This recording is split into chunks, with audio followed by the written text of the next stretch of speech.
Pensioners के लिए बड़ी खुशखबरी। पेंशन को लेकर लिया गया बड़ा फैसला। सरकार न्यूनतम पेंशन 9 गुना करने जा रही है। इस बारे में श्रम मंत्रालय के प्रस्ताव पर मंगलवार को ईपीएफओ बोर्ड की बैठक में चर्चा होगी। सूत्रों के मुताबिक इस प्रस्ताव पर मुहर लगने के बाद सरकार लोकसभा चुनाव से पहले न्यूनतम पेंशन 1,000 रुपये से बढ़ाकर 9,000 रुपये कर सकती है। पेंशन की रकम 9 गुना करने के पीछे सरकार का मकसद पेंशन धारकों की सामाजिक सुरक्षा के दायरे को मजबूत करना है। मौजूदा आंकड़ों के मुताबिक इस बढ़त से अप्लाई पेंशन स्कीम यानी ईपीएस के 65 लाख पेंशन धारकों को सीधा फायदा होगा। अब मोदी सरकार आपकी पेंशन 9,000 रुपये करने की तैयारी कर रही है। नमस्कार, जय हिंद, वंदे मातरम। ईपीएस 95 पेंशन धारकों की पेंशन को लेकर आ चुकी है बड़ी खुशखबरी। ईपीएस 95 पेंशन को लेकर हाई कोर्ट का बड़ा फैसला। 2014 के बाद आपकी पेंशन में होने जा रहे हैं बड़ा बदलाव, जिसके बाद 2014 से पहले रिटायर्ड कर्मचारी है उनकी बड़ी उम्मीदें। सरकार ने किया बड़ा फैसला और हाई कोर्ट के द्वारा भी आप सभी के लिए बहुत ही बड़ी गुड न्यूज जारी हो चुकी है आपकी हायर पेंशन को लेकर। पेंशनर्स को अब क्या हायर पेंशन की यानी कि सुविधा देखने को मिलेगा, क्या फायदा मिलेगा। साथ ही जो ईपीएस 95 पेंशन धारक है उन सभी की मिनिमम पेंशन बढ़ोतरी को लेकर भी बहुत ही बड़ी हाई कोर्ट से जानकारी सामने आ चुकी है। तो आज के इस वीडियो के अंदर बात करेंगे कि कौन से पेंशन धारक है उनको मिनिमम पेंशन बढ़ोतरी के साथ में हायर पेंशन का फायदा मिलेगा और ये फायदा आपको कब से देखने को मिलेगा, आखिर पूरा फैसला क्या है, उसके बारे में आगे वीडियो के अंदर विस्तार से जानेंगे कि आखिर हाई कोर्ट ने आपकी पेंशन को लेकर क्या बड़ा फैसला किया है, जिसके बाद आपको पेंशन में कितनी यानी कि राहत मिलेगी, कितनी आपकी पेंशन में बढ़ोतरी होगी। साथ ही बात करेंगे कि एनपीएस आपका पुरानी पेंशन की जो मांग को लेकर एनपीएस है वर्तमान में जिसको खत्म करने को लेकर पेंशन धारक मांग करे, उनकी जो एनपीएस को लेकर सरकार के द्वारा मामूली पेंशन को लेकर बड़ा फैसला बताया जा रहा है, जिसमें कि आपको ज्यादा पेंशन कैसे मिलेगी। एनपीएस के अंदर सरकार ने नया फॉर्मूला बताया जिसके बारे में बात करेंगे।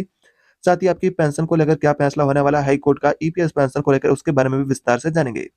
तो वीडियो में आगे बढ़ने से पहले आपसे एक छोटी सी रिक्वेस्ट है कि अभी तक आपने इसी चैनल को सब्सक्राइब नहीं किया तो चैनल को सब्सक्राइब कर दे, साथ ही बेल आइकन को ऑल पर प्रेस करके रख दे ताकि आने वाली ऐसी नई ताजा जानकारी ईपीएस पेंशन से जुड़ी, ओपीएस से जुड़ी, एनपीएस से जुड़ी और केंद्रीय कर्मचारियों से जो पेंशन है उसके डीए को लेकर, एरियर को लेकर छोटी बड़ी सभी खबरें होगी वो आपको इसी चैनल पर देखने को मिलती रहेगी। तो अभी तक आपने इसी चैनल को सब्सक्राइब नहीं किया तो चैनल को जरूर सब्सक्राइब कर दीजिएगा। तो इस तरह की जानकारी आ रही है कि जो ईपीएस पेंशन धारक है जो वर्तमान में 1,000 रुपए की पेंशन की राशि को बढ़ाने को लेकर मांग करे, उनके लिए सर्वोच्च न्यायालय द्वारा सहमति पत्र भी जारी हुआ है। इस तरह की ताजा जानकारी आ रही है कि जो ईपीएस 95 पेंशन धारक है अब उनको मिनिमम पेंशन 1,000 रुपए की जगह यानी कि पहले आपको 1,000 रुपए की मिनिमम पेंशन मिलती थी, अब उसी जगह 9,000 प्लस डीए को आपको यानी कि पेंशन की राशि के रूप में ये राशि आपको मिलेगी। जिसमें कि पेंशनधारकों के साथ में 4 सूत्रीय मांगों के अनुसार देखा जाए तो मिनिमम पेंशन आपकी 1,000 रुपए की राशि बढ़ा करके 7,500 रुपए की मांग थी, साथ में उन्हें डीए भी मिले, तो अब आपकी मिनिमम पेंशन आपको 9,000 प्लस डीए मिलेगी 4 सूत्रीय मांगों के अनुसार। साथ ही बात करेंगे जो आपका मेडिकल भत्ता है और हायर पेंशन को लेकर भी चर्चा जारी है, जिसको लेकर भी सहमति बन सकती है, तो आने वाले समय में इसको लेकर भी फैसला हो सकता है। लेकिन आपको बता दिया जाए कि ये जानकारी पूरी तरह से मीडिया रिपोर्ट होने वाली है। यहाँ पर अधिकारी कोई भी ऐसी सरकार ने पुष्टि इस खबर को लेकर जारी नहीं किया कि आपकी पेंशन है, जिससे कि सर्वोच्च न्यायालय द्वारा सहमति पत्र भी जारी कर दिया कि 9,000 प्लस डीए मिलेगी। तो वित्त मंत्रालय का ऐसा कोई भी आपकी पेंशन को लेकर आपके हक में कोई भी फैसला वर्तमान में कही तो फिलहाल ऐसा कोई भी फैसला जारी नहीं हुआ है कि आप सभी की पेंशन अब 9,000 प्लस डीए मिलेगी, या फिर आपका जो महंगाई भत्ता है वो आपको साथ में 5,000 रुपए का अतिरिक्त महंगाई भत्ता मिलेगा, अन्य भत्ता। और साथ में आपका डीए की बात करें तो डीए की राशि को लेकर फिक्स कोई भी अभी तक कंफर्म यानी कि जानकारी नहीं मिली है, ना कोई सरकार ने कोई ऐसा आदेश जारी किया कि डीए आपका 50% होगा। लेकिन इस राशि को लेकर भी एक महत्वपूर्ण अपडेट आ रही है केंद्रीय कर्मचारी को, उनके बारे में भी जानेंगे। साथ ही जो 2014 से पहले रिटायर्ड कर्मचारी थे उनके लिए हाई कोर्ट ने क्या बड़ा फैसला किया है और ईपीएस पेंशन को लेकर इस तरह की जानकारी होने वाली है। तो फिलहाल आपका ईपीएस पेंशन का मामला लंबित है, जिसको लेकर चर्चाएं हो रही है, लेकिन ऐसा सरकार ने ईपीएस पेंशन है बढ़ोतरी को लेकर ऐलान जारी नहीं किया है कि अब आपकी मिनिमम पेंशन इतनी बढ़ेगी जिसके बाद आपको इतना फायदा मिलेगा, ये सारी सुविधाएं मिलेगी। लेकिन ये मामले अभी लंबित है, जिसको लेकर चर्चाएं हो रही है कि ईपीएस के पेंशन धारक है उनकी मांगों को लेकर, जो पेंशनधारक है उनकी भी मांगे दिन प्रतिदिन बढ़ती जा रही है। लेकिन सरकार ने ऐसा फिलहाल आपकी पेंशन में कोई भी बदलाव को लेकर जानकारी प्राप्त नहीं हुई है और संसद में उठा एनपीएस के तहत मामूली पेंशन है जो एनपीएस का, जिसको लेकर मामला, और सरकार ने बता दिया जो पेंशनधारक है वो ज्यादा पेंशन चाहते हैं उनके लिए ज्यादा पेंशन पाने का नया फॉर्मूला। तो सरकार ने क्या ओपीएस को लेकर नया फॉर्मूला बताया है, साथ ही बात कर लेते थे कर्मचारियों और पेंशनधारक उनको नए साल में महंगाई भत्ते में कितना बड़ा तोहफा मिलेगा, उनकी सैलरी में कितना उछाल आने वाला है, कितना महंगाई भत्ता बढ़ सकता है, उसके बारे में ताजा जानकारी आ रही है, उसको भी जानेंगे। साथ ही एक और भी आपके लिए अपडेट आ रही है ईपीएस 95 पेंशनधारक है उनके लिए केंद्र सरकार द्वारा आपकी मिनिमम पेंशन को लेकर सीबीटी की बैठक से यानी कि फैसले को सहमति जारी की गई। यानी कि सीबीटी की बैठक में यह फैसला 9000 प्लस की पेंशन को लेकर लिया गया और जो पेंशनधारकों की पेंशन को लेकर कमांडर सुखबीर रावत ने भी कहा है कि मैं इस फैसले को लेकर बहुत ही खुश हूँ। हम सरकार से यानी कि यही मांग कर रहे थे कि उनकी पेंशन की राशि में सरकार बढ़ोतरी करे तो आपकी ईपीएस पेंशन में इस तरह के बहुत बड़े बदलाव बताए जा रहे हैं, लेकिन फिलहाल कहा जाए तो आपकी पेंशन में ऐसा कोई भी बदलाव जारी नहीं हुआ है। ये पूरी तरह से खबरें जो कि मीडिया आधारित होने वाली, यहाँ पर 9000 रुपए की पेंशन को लेकर भी दावे किए जाते हैं।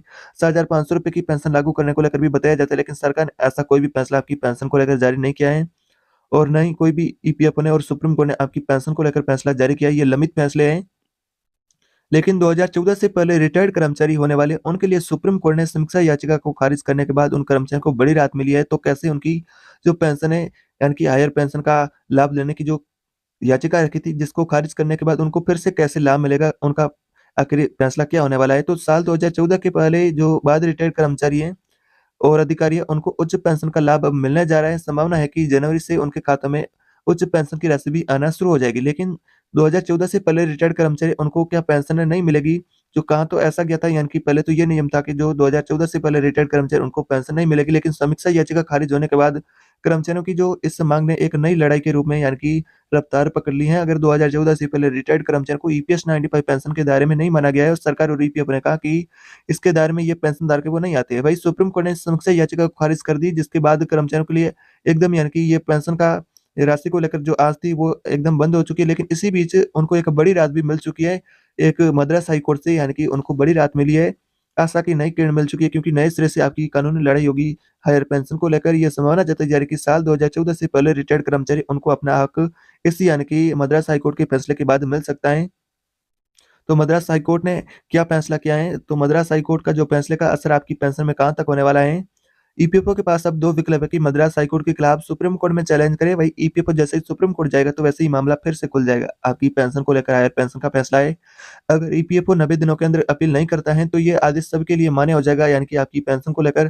तो मद्रास हाई कोर्ट के एक फैसले ने 2014 से पहले रिटायर्ड कर्मचारी उनके चेहरों पर एक बार नहीं यानी कि मुस्कान भी ला चुकी है। इस यानी कि फैसले के तहत उनके जो बहुत बड़ा उनको यानी कि फ़ायदा मिलेगा अगर इस फैसले को लेकर सहमति बनती है। तो ईपीएफओ के वकीलों ने बार-बार ये कहा है कि सुप्रीम कोर्ट में याचिकाकर्ता हार चुके हैं। मद्रास हाई कोर्ट ने कहा कि सुप्रीम कोर्ट के जजमेंट में कहीं भी पेंशन न देने का मेंशन नहीं किया गया था। इस यानी कि अवधि के अंदर 2014 से पहले रिटायर्ड कर्मचारी उनको दूसरा विकल्प यह कि देश के सभी हाई कोर्ट के यानी कि हाई कोर्ट में अपील करने का सिलसिला शुरू हो जाएगा और याचिकाकर्ता यह भी कहेंगे कि सुप्रीम कोर्ट के आदेश की गलत व्याख्या हुई है और जिसको देखते हुए सभी कर्मचारी उनको इसके दायरे में लाया जाए। तो इस तरह का आपके लिए फैसला होने वाला है हाई कोर्ट की यानी कि जो आपके लिए समीक्षा याचिका खारिज होने के बाद। अब बात करते हैं कि संसद में आपकी एनपीएस के तहत मामूली पेंशन का उठा मामला। सरकार ने बताया ज़्यादा पेंशन पाने का पेंशनर्स को नया फ़ॉर्मूला। तो नया फ़ॉर्मूला आपकी पेंशन को लेकर क्या होने वाला है? आपको कैसे ज़्यादा पेंशन मिलेगी एनपीएस में, उसको लेकर सरकार के द्वारा बड़ी जानकारी सामने आई है। आइए जानते हैं इसके बारे में विस्तार से। वित्त राज्य मंत्री ने कहा है कि कर्मचारियों के रिटायरमेंट के बाद एनपीएस से बाहर निकलते जो कर्मचारी यानी कि रिटायर्ड होते हैं, उनके बाद यानी कि अर्जित किया हुआ कुल रकम जो टैक्स फ्री होता है और पेंशन फंड के तौर पर कुल जमा किए गए रकम में से 60% का रकम कर्मचारी को एक मुश्त दे दी जाती है और बचे हुए 40% की रकम को एन्युटी प्लान में निवेश किया जाता है, जिसके बाद कर्मचारी को हर महीने पेंशन के तौर पर रिटायरमेंट के बाद कर्मचारी को मिलता रहता है। उन्होंने कहा कि अगर कर्मचारी ज़्यादा पेंशन चाहता है तो रिटायरमेंट के बाद उनको मिलने वाला 100% कॉर्पस को एन्युटी प्लान में निवेश कर सकता है कि उनको ज़्यादा पेंशन मिलेगी। संसद से यानी कि जो पेंशनधारक है एनपीएस को, उनको ये जवाब मिला है कि जो कर्मचारी ज़्यादा पेंशन लेना चाहता है, उनको 100% कॉर्पस को एन्युटी प्लान में खरीदने पर जो कर्मचारी निवेश करता है एनपीएस का जो कर्मचारी, उनको ज़्यादा पेंशन मिलेगी। तो इस तरह का यानी कि आरबीआई के द्वारा चेतावनी दी गई है। आपकी पुरानी पेंशन को देखते हुए आरबीआई ने कहा है कि जो राज्य ओपीएस बहाल करें, उन राज्यों को अगर ओपीएस की बहाली से उनके विकास कार्य उनमें बाधित हो सकती हैं, उनकी आर्थिक स्थिति भी खराब हो सकती है। इस तरह का यानी कि ओपीएस को बहाली को लेकर जो आरबीआई की चेतावनी दी गई, लेकिन पेंशन्स की दिन प्रतिदिन मांग बढ़ती जा रही है, तो उसको लेकर सरकार क्या फैसला करे? तो सरकार के द्वारा फिलहाल आपकी पेंशन को लेकर ऐसा कोई भी आधिकारिक ऐलान या फैसला नहीं जारी हुआ है कि आपकी ओपीएस बहाल होगी, ईपीएस पेंशन में बढ़ोतरी होगी। तो फिलहाल ऐसा कोई भी आधिकारिक तौर पर सरकार ने फैसला नहीं जारी किया। इस तरह की आपको वायरल खबरें रोजाना मिलती रहती है, लेकिन ऐसा सरकार ने फिलहाल आपकी पेंशन को लेकर फैसला जारी नहीं किया है।